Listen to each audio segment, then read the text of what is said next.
আমি কেন ইসলামী আন্দোলন করব? আমি একজন মুসলমান। আমি একজন বলেন, ইসলামের বাইরে যাওয়ার আমার কোনো সুযোগই নেই। আমি একজন মুসলমান, ইসলামের বাইরে আমার যাওয়ার থাকলে বলুন।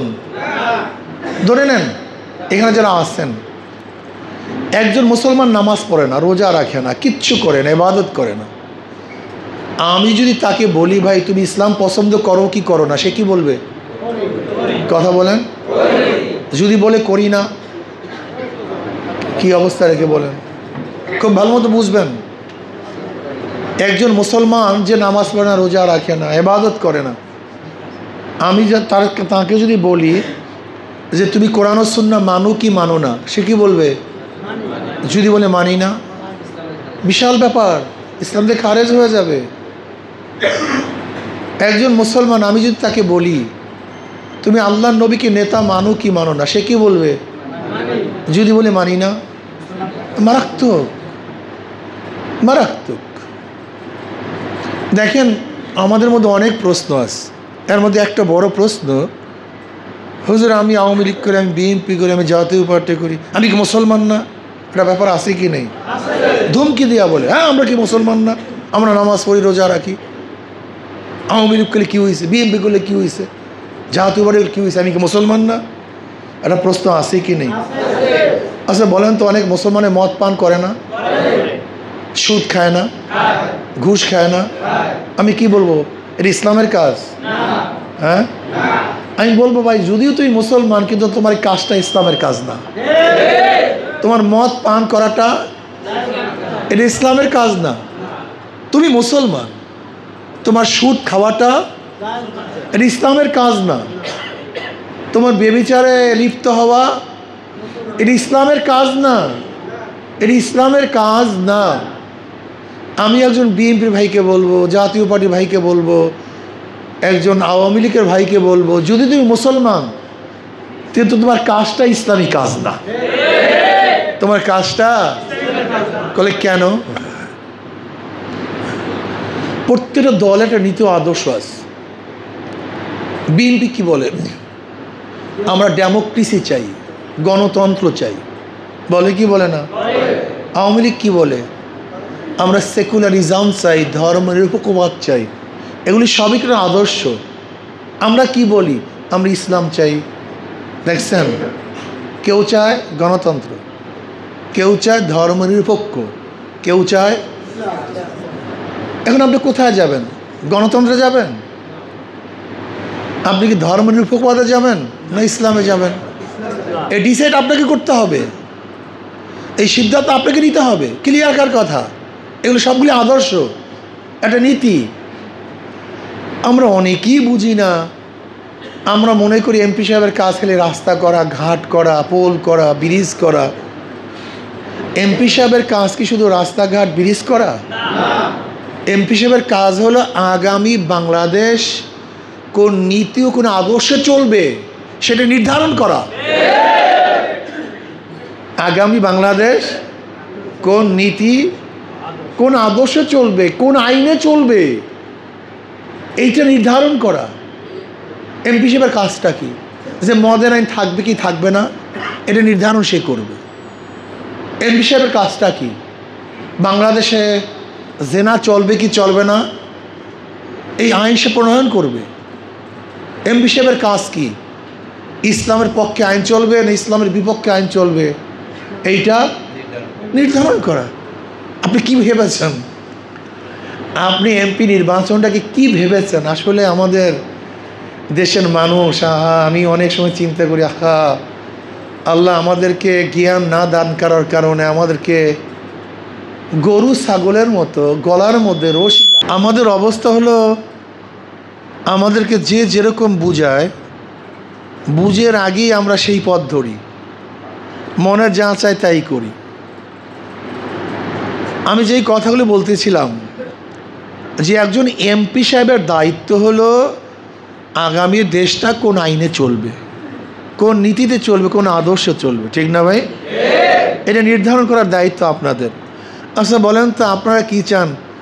আগামী দেশটা ইসলাম অনুযায়ী চলুক, এটা কি আপনারা চান? না ইসলামের বিপক্ষে ছিল কেরা চান? তো ইসলামের বাইরে আপনার সংগঠন করবেন কিভাবে, যাবেন কিভাবে বলুন আমাকে? এখানে তো রাগ করার কিছু নাই, মারামারির কিছু নাই, তো এখানে হুমকি ধুমকির কিচ্ছু নাই, কথা তো ক্লিয়ার। আপনি কোন আইন কোন আদর্শ আপনি মানেন, যে ইসলামী আদর্শ মানেন ইসলামের পক্ষে থাকতে হবে, আর ইসলামী আদর্শ না মানলে আপনি ইসলামের বিপক্ষে চলে যাবেন। এই জন্য কী বলেছিলাম, একজন মুসলমান ইসলামের বাহিরে যাওয়ার কোনো আস্তে কথা কয় কোনো সুযোগ থাকলে বলুন কেউ দাঁড়ায়। একজন মুসলমান ইসলামের, আমরা অনেক সময় মনে করি যে এই নির্বাচন ফিরবাচনের মধ্যে আপনি কেন ধর্ম টর্ম টানেন, এইগুলি কোথার থেকে নিয়ে আসছেন, এরকম একটা কথা আছে কি নেই? আচ্ছা বলেন তো, ধরে নেন এটা সংসদ, এটা কি ভাই? আপনার সবাই এমপি, সংসদ চলতেছে, আমি স্পিকার, আমি বললাম যে আল্লাহ বলতে কিছু নাই, একটা বিল উত্থাপন করলাম। কি উত্থাপন করলাম? বিলটা কি আল্লাহ বলতে কেউ নাই, আল্লাহ না করুক, এর উপরে যদি আপনার হাত তুলেন, ইমানের অবস্থা কি হবে? হ্যাঁ, হাত তুললেই কারবার শেষ। হ্যাঁ, খালি হাত তুলছেন, সমস্যা কি? হাত তোলা মানে সমর্থন করা, হাত মানে সাক্ষী দেওয়া, হাত তোলা মানে সাহায্য করা, হাত তোলা মানে আইনটাকে সহযোগিতা করা, ঠিক না ভাই? এখন ধরেন আমি সংসদে উঠালাম, মদের আইন বৈধ কি বৈধ না, আপনারা হাত তোলেন, যদি বলেন হাত তোলেন, তাহলে কি হয়ে যাবে? কথা বলেন। হ্যাঁ, তাহলে যত মানুষ আপনাদের আইন অনুযায়ী মদ পান করবে, এ দায়িত্ব আপনাদের নাই? হ্যাঁ, এখন বলেন তো, আপনাদের ভোট পেয়ে সমর্থন পেয়ে যত অবৈধ কাজ ইসলামের বিরুদ্ধে যত আইন করছে, দায়িত্ব কার? হ্যাঁ, আহা, কেন বুঝেন না? আর যদি মসজিদ কায়েম করলে সওয়াব হয়, তা সেখানে যদি পোস্ট কোয়ার্টার করেন সেখানে গুনাহ হবে না? মাদ্রাসা করলে যদি সওয়াব হয়, বার করলে সেখানে গুনাহ হবে না? কাজী ইসলামের কোনো মানুষ যারা মুসলমান, তার ইসলামের বাইরে যাওয়ার কোনো সুযোগ নাই। এখন প্রশ্ন করতে হবে, হিন্দুরা কেন ইসলামের পক্ষে ভোট দেবে? প্রশ্ন এখানে, মুসলমান তো ইসলামের বাইরে যাওয়ার সুযোগই নাই। আপনি প্রশ্ন করতে পারেন, খ্রিস্টানরা কেন ইসলামের পক্ষে ভোট দিবে? প্রশ্ন এখানে, কি কথা ঠিক না? এর জবাব হলে শান্তি পাওয়ার জন্য। কি পাওয়ার জন্য? জোরে বলেন। ইসলামের বাহিরে কোনো শান্তি কেউ দিতে পারে না। ইনসাফ রক্ষা করার জন্য, ইনসাফ প্রতিষ্ঠিত করার জন্য, জান মাল ইজ্জাতের রক্ষা করার জন্য, সুরক্ষণের জন্য হিন্দুর ইসলামের পক্ষে ভোট দিবে। বলে কেন? আচ্ছা ধরে নেন, একজন মুসলমান মেয়েকে যদি কেউ ধর্ষণ করে তার বিচার হবে, যদি হিন্দু মেয়েকে ধর্ষণ করে তার বিচার হবে না? সমান। কেউ যদি মুসলমানের বাড়িতে চুরি করে তার বিচার হবে, হিন্দু বাড়িতে চুরি করলে বিচার হবে না? সমান। কেউ যদি মুসলমানকে কতল করে বিচার হবে, কেউ হিন্দুকে যদি কতল করে বিচার হবে না? সমান। কি বুঝলেন? অর্থাৎ ওই ব্যক্তির জান মালের নিরাপত্তার জন্য সে ইসলামকে ভোট দিবে, জান মালের হেফাজতের জন্য, ব্যবসা নিরাপত্তার জন্য, তার মেয়ের ইজ্জাতকে রক্ষা করার জন্য, তার ঘরকে ব্যবসাকে চাঁদা মুক্ত রাখার জন্য ইসলামের পক্ষে ভোট দিবে। কথা ক্লিয়ার? ইসলামের বাইরে মুসলমান যাওয়ার সুযোগ নাই। খ্রিস্টান বৌদ্ধ যারা মুসলমান না, তার ইসলামের পক্ষে ভোট দিবে শান্তি পাওয়ার জন্য, মুক্তি পাওয়ার জন্য, নিরাপত্তা লাভ করার জন্য। ক্লিয়ার কথা? এখন আসুন, ইসলামের বিপক্ষের শক্তি ওদের আদর্শ বাস্তবায়নের জন্য জীবন দেয়, যেমন আবু জাহেলের গোষ্ঠী। আবু জাহেলের জন্য জীবন দেয় নাই?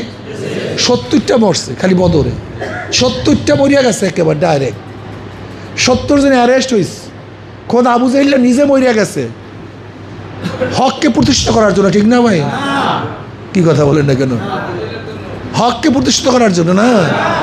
আবার নবী আলাইহিস সালাতের পক্ষের কেউ শহীদ হন নাই বাতিলকে প্রতিষ্ঠিত করার জন্য। তার মানে হকের পক্ষেও লোক থাকবে, বাতিলের পক্ষেও লোক থাকবে, থাকবেই থাকবে। ফরিক দুইটা, উলাইকে হিজবুল্লাহ, উলাইকে হিজবুশ শয়তান। একটা হলো আল্লাহর, একটা শয়তান, এ থাকবে। এখন দেখার বিষয় আপনি কোন পক্ষে। কথা এতটুকু, আপনি আল্লাহর পক্ষে না শয়তানের পক্ষে। লোক থাকবে না তা না, শয়তানের পক্ষে আজীবন লোক ছিল। আবু জাহেলের পক্ষে লোক ছিল না? অনেক সময় বেশি ছিল। ফেরাউনের পক্ষে লোক ছিল না? বেশি ছিল। নমরুদের পক্ষে ছিল না? বেশি ছিল। এখন আপনি কোন পক্ষে থাকবেন এ ডিসাইড আপনি করবেন।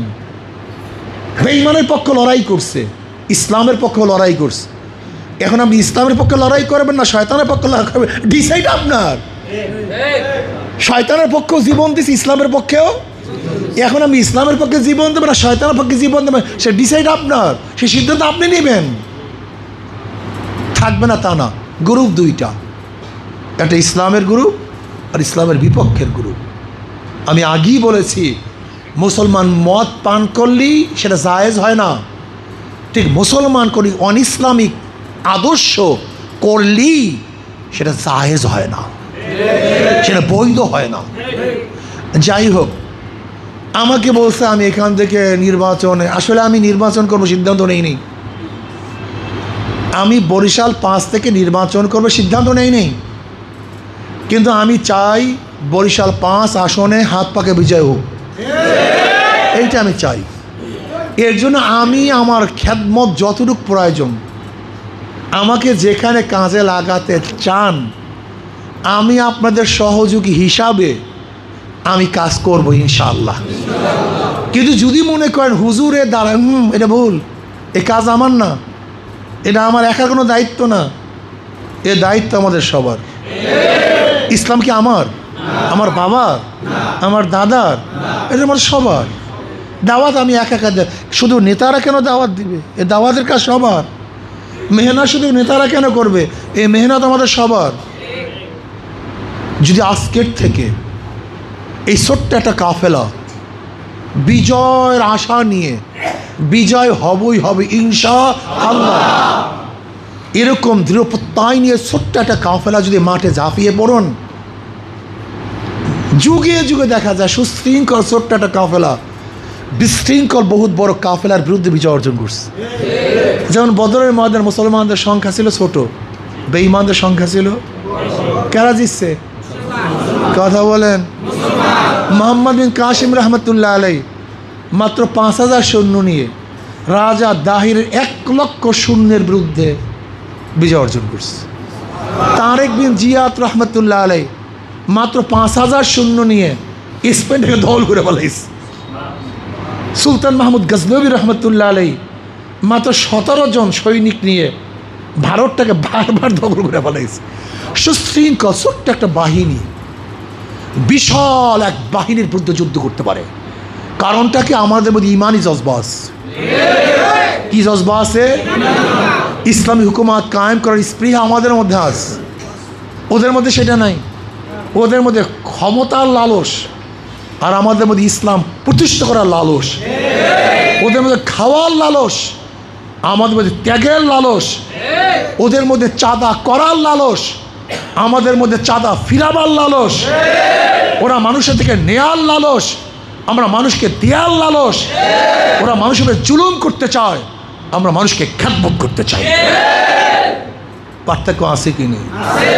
ওরা আমাদের দেশের টাকা পাচার করতে চায়, আমরা আমাদের দেশের টাকা আমাদের দেশে রক্ষা করতে চাই। কথাটা বুঝাতে পারিনি। কাজে ওদের স্পিড আর আমাদের স্পিড এক না, এক হওয়া উচিত না। আমি বিশ্বাস করি আজকে এখানে যারা আসছেন, তৃণমূল কর্মী সমাবেশ, সবাইকে নিয়ে আসা হয়নি, শুধু দায়িত্বশীল নিয়ে আসা হয়েছে এখানে। আপনারা যদি ইনশাআল্লাহ শপথ গ্রহণ করেন, জান মাল দিয়ে আমরা কাজ করব, ঠেলাগাড়ির মতো ঠেলবো, পয়সা দেবেন আর ঠেলবেন এরকম হবে না। জান মাল দিয়ে, জান মাল দিয়ে। এটা আমার ঘর, এটা আমার কাজ, এটা আমার ঘর, এটা আমার কাজ যদি মনে করেন, তাহলে আপনার স্পিড ভিন্ন থাকবে। আর যদি মনে করেন পরের কাজ, পরের কাম, দেখেন না বেগার লইছে, একটা কথা আছে না আমাদের দেশের, তাহলে বেগারিরা কাজ করো, কাজ নিজের মনে করে না, বেগার মনে করে, কাজ আসে না, স্পিড আসে না, স্পিড আসে না। যখন এই কাজটাকে নিজের কাজ, ইসলাম এটা কারোর ব্যক্তি না, এটা আমাদের সবার। আমার নবী কারোর ব্যক্তি না, আমাদের সবার। আল্লাহ কোনো ব্যক্তির না, আমাদের সবার। কাজে কাজটা কোনো ব্যক্তির হবে না, সবার হবে, সবার হবে। আমি কেন ত্যাগ করতে যাব? আমি কেন খরচ করব? কি আমার এখন গরজটা কি? আমার গরজটা কি? আপনি কেন ত্যাগ করবেন না? আপনি কেন খরচ করবেন না? আপনারও যদি একই কাজ হয়, আমারও একই কাজ হয়, তা আমিও ত্যাগ করব, আপনারাও ত্যাগ করবেন, আমিও খরচ করব, আপনারাও খরচ করবেন। কথা ঠিক না? আমি অনেক সময় বলি, আচ্ছা এত মহব্বত করো তোমার দলের, এত মহব্বত করো হাত পাখাকে, এত মহব্বত করো, অথচ পোলার জন্য কত জুতা কিনলা, মেয়ের জন্য কত কাপড় কিনলা, জামা কিনলা, স্ত্রীর জন্য কত ধার করিয়া শাড়ি কিনলা, আর তুমি যেই মার্কাকে মহব্বত করো সেই মার্কা বানাই একটা মার্কা গাছে ঢুকাইতে ঝুলাইতে পারো না। ওরে নিজের হাতে বানাইয়া ওই তাল গাছের পাতা দিয়ে একটা পাতা ঝুলাও না। আমার নিজের হাতে একটা তাল গাছের পাতা ঝুলাই পাংখা হিসাবে, তবেও তো মহব্বত প্রকাশিত হয় যে আমি এটাকে মহব্বত করি। পরে নিজে কাপড় দিয়া, নিজে সাদা কাপড় দিয়া রং লাগাইয়া একটা গুনা দিয়া পাংখা দিয়ে ঝুলাও না, তবে তো মনে করলাম আমি মহব্বত করি। নাকি ভুল বললাম ভাই? পয়সা নাই আমার কাছে, টাকা নাই, একটা গুনা দিয়া কাপড় দিয়া নিজে পেঁচাইয়া একটা পাংখা যদি গাছে ঝুলাইয়া দিই, কি প্রকাশিত হবে? মহব্বত। মহব্বত প্রকাশিত হবে, হাত পাকা প্রচার হবে। এতটুকু তো করতে পারি না আমরা, খালি মহব্বতে গদগদ। মনে হয় যেন মহব্বতে গদগদ। একবেলা খাইতেও তো 500 টাকা লাগে, একটা বেলা খাইতেও কত টাকা লাগে? তা তুমি 500 টাকা যদি একবেলা খাইতে লাগে, একবেলা তোমার সংগঠনের ইসলামের জন্য ব্যয় করতে পারো না? হ্যাঁ, এতটুকু পারি না কেন? এর জন্য হয় না আমাদের দ্বারা, সব ভুগি হয়ে গেছে, সব ভুগি হয়ে গেছে। তবে হ্যাঁ, কাল হুজুর আমরা তো গরু, আমরা তো পাঁঠার মতো বিক্রি হই। আমি কই বিক্রি হওয়া ভালো মতো হোক। বলে কেমন? আচ্ছা বলেন তো, দেশি একটা মোরগের দাম কত হবে বলেন তো? 500 টাকা কেজি। একটা দেশি মোরগের কেজি কত? তা 3 কেজি হইলে 1500 টাকা, নাকি ভাই? ভালো একটা খাসির দাম কত? ভালো খাসি মিয়া তো 20-30 হাজার টাকা কমাই কেনা যায় না। এই যে কালী পূজার সময় পাঁঠা লাগে, একটা পাঁঠার দাম কত? আমি দেখছি চিটাগাঙে একটা পাঁঠার দাম 1 লক্ষ টাকা, 50,000 টাকা পাঁঠার দাম। কোরবানির সময় ভালো একটা হাড়ের দাম কত? ষাঁড় গরুর দাম 5 লাখ, 6 লাখ, 10 লাখ, 20 লাখ। যদি তুমি বিক্রি হইতেই চাও, যদি মনে করি আশরাফুল মাখলুক আমি বিক্রি হব টাকায়, কমপক্ষে ষাঁড়ের দামে বিক্রি হও। কিসের দামে? একটা ষাঁড়ের দামে। কয় লাখ টাকা দাও? 5 লাখ টাকা দাও, তোমার দল কর্ম যাও। ইমান টিমান যদি খুঁয়েই দেই, ইসলাম যদি বিক্রি করি, তাহলে ওই মোরগের দামে কেন, একটা ষাঁড়ের দামে বিক্রি করি। ওরা ষাঁড়ের দামে বিক্রি না করলে কমপক্ষে একটা পাঁঠার দামে বিক্রি করো। একটা পাঁঠা 1 লাখ টাকা দাও বা 50,000 টাকা দাও। কি কথা ঠিক না? আর আশরাফুল মাখলুকাত একটা মোরগের দামও লাগে না, 500 টাকা দিলেই খাই। একটা মোরগের দামও লাগে না। আশ্চর্য বিষয়। আশরাফুল মাখলুকাত, আশরাফুল মাখলুকাত, আল্লাহ পাকের শ্রেষ্ঠ শ্রেষ্ঠ জীব যারা, সৃষ্টির শ্রেষ্ঠ জীব যারা, এদেরকে 500-1000 টাকা দিয়ে কেনা যায়। এই আশরাফুল মাখলুকাত। আমি মনে করি কেউ যদি বিক্রি হতে চাও, তাহলে কমপক্ষে গলার মধ্যে রশি লাগাইয়া হাটের মধ্যে ওঠো যে আমি কালী পূজার পাঠা, আমাকে 1 লক্ষ টাকা দেন, আমি বিক্রি হয়ে যাব। মানুষকে টাকা দিয়ে কেনা যায় না বোকা, মানুষকে টাকা দিয়ে কেনা যায় না। মানুষকে আদর্শ নীতি দিয়ে কেনা যায়, টাকা দিয়ে মানুষকে কেনা যায় না। আমি চরবাড়িয়ার লোকদেরকে বলবো, ভাই হ্যালো হ্যালো পরে করেন, কথা শেষ করেন একটু, এইটার গুরুত্ব দেন। আমি আপনাদের চরবাড়ির সবাইকে বলবো, আমরা কি আজকের থেকে ইনশাল্লাহ নিয়াত করতে পারি? আজকে থেকে নিয়াত করতে পারি। আজকে হলো নভেম্বরের, কথা বলেন, যদি মার্চে নির্বাচন হয়, মাঝখানে ডিসেম্বর, জানুয়ারি, 80 দিনও নাই, 80 দিন সময়ও নাই। এই কয়টা দিন হাই মিয়া নিজের ব্যক্তি ইসলার জন্য, নিজের ব্যক্তি ইসলার জন্য, নিজের ব্যক্তি ইসলার জন্য একটা মানুষ 1 চিল্লা দেয়। কয় চিল্লা? 3 চিল্লা দেওয়ার লোক নাই, 1 সাল লাগাবার লোক নাই। জীবন চিল্লা দেওয়ার লোক নেই।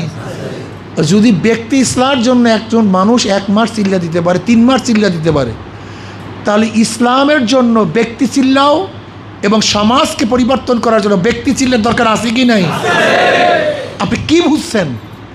যদি ব্যক্তিকে সংশোধন করার জন্য একটা ব্যক্তি 3 মাস চিল্লা দিতে পারে, ঘর বাড়ি ছাড়তে পারে, তা আল্লাহর জমিন আল্লাহর হুকুমতকে কায়েম করার জন্য, আল্লাহর জমিন আল্লাহর হুকুমতকে কায়েম করার জন্য, খোদাদ্রোহীকে দেশ থেকে উৎখাত করার জন্য, গরিব দুঃখী মেহনত মানুষের অধিকারকে প্রতিষ্ঠিত করার জন্য, চাঁদাবাজি গুন্ডা মুক্ত এক দেশ গড়ার জন্য, এ দেশকে সংরক্ষণ করার জন্য 12টা ঘন্টা সময় দিতে পারি না, 8টা ঘন্টা সময় দিতে পারি না, মাত্র 4টা ঘন্টা অক্ষ করতে পারি না। তা কি হবে আমাদের দ্বারা? হবেটা কি বলেন তো? হবেটা কি? কিচ্ছু হবে না। আজকে থেকে নিয়াত করেন, ইনশাআল্লাহ 24 ঘন্টা সময়ের মধ্যে আমি 12 ঘন্টা 8 ঘন্টা কমপক্ষে 4টা ঘন্টা সময় আল্লাহর জমিনে আল্লাহর হুকুমতকে কায়েম করার জন্য, এই হাত পাখাকে বিজয় করার জন্য আমি 12 ঘন্টা 8 ঘন্টা কমপক্ষে 4টা ঘন্টা সময় ইনশাআল্লাহ দেব, লাগাবো। সবাই রাজি আছেন ইনশাআল্লাহ? কে কে রাজি আছেন? 2 হাত ধরে নারায় তাকবীর। হাত আসতে উঠছে কেন? দৌড়া আল্লাহু আকবার। আলহামদুলিল্লাহ, আলহামদুলিল্লাহ। আমরা সবাই চেষ্টা করব 2টা ঘন্টা 4টা ঘন্টা একটু সময় ব্যয় করি।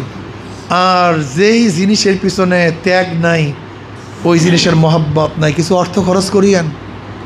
যে যা পারেন, যদি চা খাওয়ার 5 কাপ চা খাওয়ার অভ্যাস থাকে, 2 কাপ কম খাইয়েন। ওই 2 কাপ চার দাম ইসলামের পথে লাগাবার চেষ্টা করিয়েন। এতে মরবেনও না, কিচ্ছু হবে না। কথা ঠিক না? আল্লাহ আমাদের সবাইকে জীবন ইসলামের উপর থাকার তৌফিক দান করেন। আমি বিশ্বাস করি যে আপনারা ইনশাআল্লাহ আজকের থেকে চ্যালেঞ্জ নিয়ে নামেন, চ্যালেঞ্জ নিয়ে নামেন। তাহলে মানুষের মধ্যে আসছে, দেখছি তো সবাইকে দেখছি তো। যারা নির্বাচন করবেন সবাইকে দেখেন নাই? একটু নতুন দেখেন না, একটু দেখেন না একবার। এদেরকে তো বারবার পরীক্ষা করছেন, বারবার। কি হয়েছে? একটু পর 1 মিনিট পর কেউ কথা বলিয়েন, 1 মিনিট পর। যারা নির্বাচনে অংশগ্রহণ করবে ইসলামের বিপক্ষে, এদেরকে আপনারা বারবার দেখেন নাই? কথা কয় না। একবার দেখছেন না বারবার দেখছেন? যাদেরকে দেখেন না, একটাবার দেখেন না, একটাবার ওদেরকে দেখছেন। একটা গল্প পড়ি, কথা শেষ করব। গল্পটা শোনাবো নাকি? এক ব্যক্তি হোটেলে গেছে ভাত খাওয়ার জন্য, তার পাতলা ডাইল দিস। তার পাতলা ডাইলের মধ্যে একটা আমের বাড়া। এখন আমের বাড়া চষে দেখে চুকাও নেই, মিষ্টিও নেই। এখন মেসিয়ারকে বলে, কিরে ভাই, আমের বাড়ার মধ্যে চুকাও নেই, মিষ্টিও নেই। বল, ভাই আপনার চষার আগে অনেকেই চুষছে, আবার ডাইলের মধ্যে দিয়ে আসছে। তো এক চষা বাড়ার মধ্যে কতই বা মিষ্টি থাকবে, চুকা থাকবে? যাদেরকে বারবার চুষছেন এদের চষার কিছু নেই, এদের মধ্যে মিষ্টিও নাই, টকও নেই। আসুন, যে ইসলামকে দেখেন নাই, এরা কি আগে খেলতেই তো দিলেন না, আগেই কয় পারবে না। আর যাদেরকে নামাইছেন বারবার আর বারবার ঠকছে, এরপরে তাদেরকে কত বেয়াকুফ রেফারি, কত বেয়াকুফ রাজমান যারা করে, তারা যারা বারবার খেলায় ঠকছে, এদেরকে আবারও। আর যারা এখন পর্যন্ত নামিয়েই নাই, তাদেরকে পরীক্ষাও করার মতো মেজাজ হয় না। এত বেয়াকুফ মানুষ। একটাবার পরীক্ষা করে দেখেন ইসলাম কি পারে। একটাবার পরীক্ষা করুন, যদি ইসলাম হারে তাহলে আর দিয়েন না ইসলামের পক্ষে ভোট। যদি কিছুই করতে না পারে, থাকিয়েন না। সমস্যা কি? সমস্যা কি? আওয়ামী লীগ 17 বছর থাকছে, আমরা ছিলাম না। সমস্যা কি? সমস্যাটাকে আমাকে বলেন। দিয়া দেখেন একবার ইসলামের পক্ষে। ইসলাম হারার জন্য দুনিয়াতে আসে নাই, ইসলাম বিজয় অর্জনের জন্য দুনিয়াতে আসে। আর আগের অঙ্ক সব বাদ দেন, আগের অঙ্ক সব পুরান হয়ে গেছে।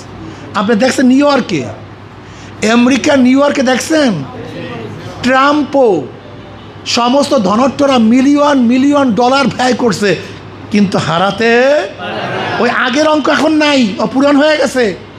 আগামী নির্বাচনে আগের অঙ্ক চলবে না, নতুন অঙ্ক শুরু হবে ইনশাআল্লাহ।